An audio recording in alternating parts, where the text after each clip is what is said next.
भाई साहब ने सवाल पूछा है, मैं उर्दू में जवाब दूंगा क्योंकि तकरीर उर्दू में थी। भाई साहब ने सवाल पूछा है कि इस्लाम में ख़वातीन के साथ सेक्सुअल एक्सप्लॉयटेशन, उसकी इज्जत पे हमला होता है तो क्या सज़ा होती है। और मिसाल दी उनने कि पाकिस्तान के अंदर रेप के लिए, बलात्कार के लिए, ज़िना बिल जबर के लिए क्या सज़ा है। और ज़ियाउल हक का उसने एग्जाम्पल दिया कि 4 सबूत की ज़रूरत है, नहीं मिले तो इसीलिए रेप पाकिस्तान में बढ़ गई।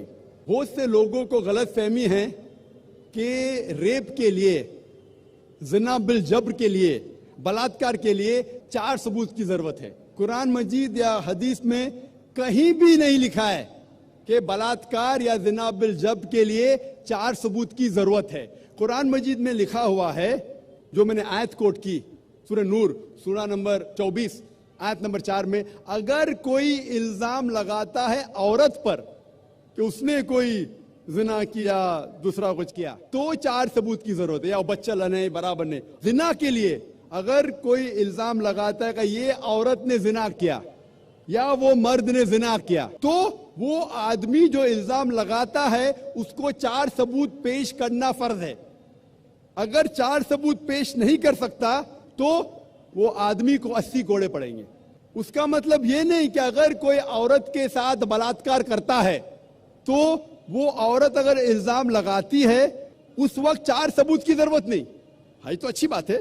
और ये हदीस में आता है, सही हदीस में, कि एक बार एक औरत कहती है कि एक आदमी ने मेरे साथ बलात्कार किया, और मोहम्मद सल्लल्लाहु अलैहि वसल्लम फौरन सही आदमी को जिसने बलात्कार किया उसको सजाए मौत देते हैं।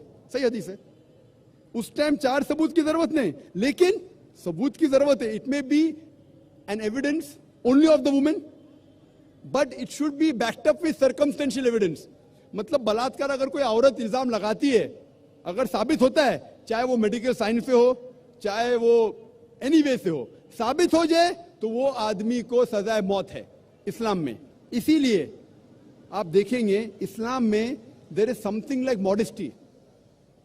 हर रिलीजन में कहा गया है कि औरत को मत छेड़ो। आपने कहा सेक्सुअल एक्सप्लॉयटेशन बहुत किस्म के होते हैं। एक होता है कि ईज टीजिंग, बाद में various other thing, and one of the highest is rape. वक्त नहीं कि मैं सारे एक्सप्लॉयटेशन की बात करूं, लेकिन टॉकिंग अबाउट ईज टीजिंग, सारे मज़हब में कहा गया है कि औरत को मत छेड़ो, औरत का बलात्कार मत करो। हिंदुइज्म में कहा गया है, क्रिश्चियनिटी में कहा गया है, इस्लाम में कहा गया है। लेकिन इस्लाम में तरीका दिखाया गया है किस तरीके से माशरा बने जहां कोई औरत को न छेड़े, कोई औरत का बलात्कार न करे। इस्लाम के अंदर हिजाब है। हिजाब, लोग हमेशा बात करते औरत का हिजाब, औरत का हिजाब। अल्लाह ताला कुरान मजीद में पहले आदमी के हिजाब के बारे में जिक्र करते, फिर औरत के। अल्लाह ताला फरमाते सूरह नूर में सूरा नंबर 24 आयत नंबर 30 में, ए मोमिन मर्द, जब भी आप कोई औरत को देखते हैं और कोई गलत ख्यालात आपके जहन में आते हैं, फौरन नजर नीचे करो। एक बार एक मुसलमान एक लड़की को घूर के देख रहा था। मैंने कहा आप क्या कर रहे हैं, हराम है। उसने कहा हमारे रसूल ने कहा कि पहली नजर माफ है, दूसरी हराम है, मैंने अभी तक आधी नजर पूरी नहीं किया। जब अल्लाह के रसूल ने कहा कि पहली नजर माफ है, दूसरी हराम है, उसका मतलब ये नहीं कि आप घूर घूर के एक लड़की को 10 मिनट तक देखो बिना पल के झपकाए, विदाउट ब्लिंकिंग, और कहो कि मैं नजर पूरी नहीं किया। अल्लाह के रसूल का कहना यह था अगर अनइंटेंशनली, अनजाने में आप कोई औरत को देखते या लड़की को देखते, फिर से उसके ब्यूटी पे फीस्ट करने के लिए मत देखो। उसके बाद आता है हिजाब औरत के लिए। सूरह नूर सूरा नंबर 24 आयत नंबर 31, से टू द बिलीविंग वुमेन, कहो मोमिना से कि वो अपनी नजर नीचे करे, अपना सिर ढाके और अपनी जीनत न दिखाए, एक्सेप्ट व्हाट नेसेसरी, जितनी जरूरत है उतना। सिर्फ अपने वालदा, अपने शोहर, अपने बेटे जो महरम है उनके सामने वो इतने हिजाब स्ट्रिक्टली करना जरूरी नहीं। हिजाब के 6 नुक्ते हैं इस्लाम में। सबसे पहले नुक्ता है सतर। मर्द के लिए नाफ से लेके घुटने तक एक्सटेंट, खवातीन के लिए सारा जिस्म, सिर्फ चेहरा और हाथ टिल द रिस्ट, कलाई तक के खुले रह सकते, बाकी पूरा जिस्म ढका होना चाहिए। बाकी 5 नुक्ते मर्द और औरत के लिए यकसा है। दूसरा नुक्ता, कपड़े इतने पतले नहीं होना चाहिए ताकि आप उसके थ्रू देख सकें। It should not be transparent और ट्रांसलूसेंट। नंबर 3, इतने चुस्त नहीं होना चाहिए ताकि मर्द या औरत का ढांचा दिखे। चौथा नुक्ता, इतने भड़कीले नहीं होना चाहिए ताकि ऑपोजिट जिन्स, दूसरा जिन्स मुतासिर हो सके। पांचवा नुक्ता, दूसरे जिन्स के कपड़े मत पहनो। छठा नुक्ता, वो कपड़े मत पहनो जो दूसरे मजहब की निशानी है। ये नुक्ते हैं।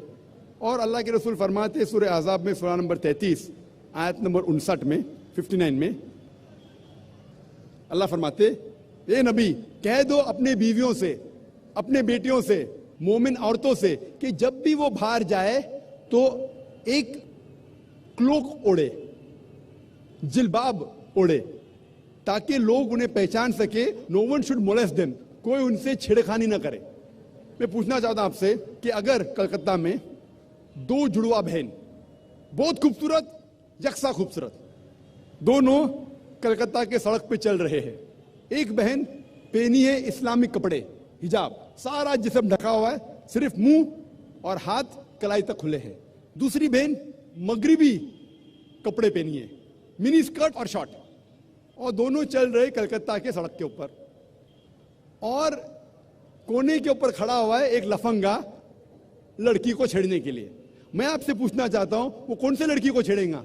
वो बहन जो इस्लामिक हिजाब पहनी हुई कि वो लड़की जो मगरिबी मिनी स्कर्ट और शॉर्ट पहनी हुई? किसको छेड़ेगा? Obviously the one with Obviously the one wearing the western clothes, the mini skirt and shorts. तो इस्लाम में सही कहा गया, हिजाब कहा गया है औरतों से ताकि वो औरत को प्रोटेक्ट कर सके।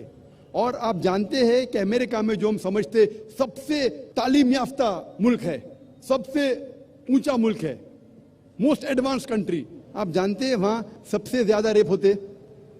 अकॉर्डिंग टू स्टैटिस्टिक्स ऑफ 1990 में FBI की स्टैटिस्टिक्स के हिसाब से ऑन एवरेज तकरीबन हर रोज 1756 cases of rape took place. हर रोज इतने बलात्कार हुए। 1996 की स्टैटिस्टिक्स से US डिपार्टमेंट ऑफ जस्टिस हर रोज तकरीबन 2713 रेप हुए। 1990 में 1756, 1996 में 2713 में भी अमेरिकन को और मर्दानगी आई, बढ़ गया रेप, बलात्कार बढ़ गया।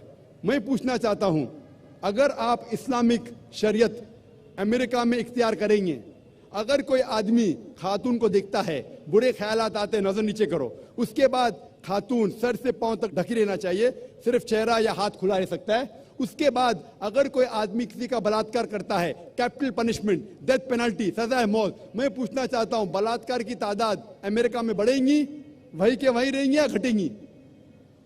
See the point about America. बढ़ेंगी, वहीं के वहीं रहेंगी या घटेंगी? मैं पूछना चाहता हूं आपसे। I cannot answer this. बढ़ेंगी, वहीं के वहीं रहेंगी या घटेंगी? अगर कोई आदमी बलात्कार करता है, और मैं सवाल पूछा हिंदू से, कई गैर मुस्लिम से पूछता हूं मैं कि अगर आपके वालदा का कोई बलात्कार करता है, हाइपोथेटिकल, और अगर वो बलात्कार करने वाले को आपके सामने लेके आया जाएगा, आप क्या सजा देंगे? 100% सब गैर मुस्लिम ने कहा कि मैं उसको सजाए मौत दूंगा। तो अपनी वालदा का कोई बलात्कार करता है, आपको सजाए मौत देने का है।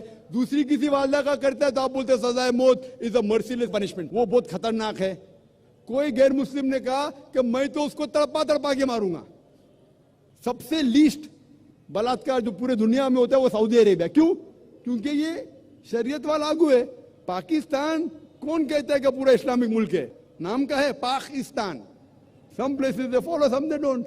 कुछ चीज फॉलो करते, कुछ नहीं। तो पाकिस्तान को मत देखो इस्लाम को जांचने के लिए। पाकिस्तान या सऊदी अरेबिया या दूसरा कोई मुल्क को मत देखो। इस्लाम को जांचना है तो जांचो कुरान और हदीस की रोशनी में। मैं आपसे पूछना चाहता हूं कि अगर अमेरिका में रूल लागू हो जाएगा कि कोई भी आदमी अगर गलत नजर से देखता है उसे नीचे देखना चाहिए, औरतें हिजाब पहनना चाहिए, उसके बाद कोई बलात्कार करता है सजाए मौत, तो अमेरिका के अंदर ये बलात्कार की तादाद बढ़ेंगी, वही के वहीं रहेंगी या घटेंगी? I should be allowed to also say something about this. So first give the answer, then I'll give you a chance to speak. You're giving me very few options. Sorry? Are you not giving me the right options then? There's no fourth option. Is there a fourth option? No, then I can't answer, I guess. No, is there a fourth option? That's what I want to talk about. Is there any fourth option? There cannot be any option. Either it remains the same, it goes up, it remains the same, or goes down. There's no fourth option. Hypothesis is based on certain assumptions. So what assumption? No, my point is that we cannot just say what's going to happen to America if we actually impose the Shariat. If you're illogical, you can't. If you're logical, you can. That's right. What's the argument? Tell me. See, my point is, again, Shariat can be imposed in America also, but we have to also see the fact that a lot of these cases are not reported in certain Islamic countries also. Brother, I'm not talking about Islamic country. I'm asking a simple question. You can pose the second question. You can pose 10 questions, I'll reply. But you should be truthful to yourself. If suppose, God forbid, someone rapes your mother, and if the rapist is born in front of you, what punishment will you give him? The only reason I'm asking this question is because this disturbs me. What disturbs you? The point about rape. The fact that there should be capital punishment to people who actually rape. Very good. So that's what Islam says. That's what I'm saying. So that's what so I'm with you, brother. So why are you getting scared to reply? Don't get scared. So the thing is that anyone who rapes, that is the reason L.K. Advani, the previous home minister, ex-home minister, few years back, he suggested that there should be death penalty for the rapist. Therefore, I congratulate him. I may not agree with his other policies. Correct. What he says, I agree with him. So he suggested that in India, there should be death penalty for a rapist. Maybe the next home minister will say that the woman should be dressed up in hijab. Maybe. Okay, now what's the other argument, brother? My point exactly is that... Next question. Next question. Your first question answered or not? More or less, I think. More or less? Yeah, brother, be truthful. What more or less? Which parent? I'm telling, don't look at Pakistan for Islam. Am I talking about Pakistan here? Am I talking about Pakistan? That means you didn't hear my lecture correctly. I told that don't look at Muslims or Muslim societies. आप मुसलमान और मुस्लिम माशरे को मत देखो इस्लाम को जानने के लिए. इस्लाम को जानने के लिए कुरान और हदीस देखो. मैं कुरान का इतना हवाला दिया, हदीस का हवाला दिया, आप बोलता है most. What most? Your answers are absolutely fine as far as the hudud That's laws it. Say like that. Very good. Now next question. But you can wait, brother. If you don't mind, brother, we'll give the other non-Muslim the chance. We'll come back to you. You can go behind the other non-Muslim if they're non-Muslims. I'll answer your question. Don't go away. You can stand in the queue. Mic number 2. अगर कोई गैर मुस्लिम है तो पूछ सकता है.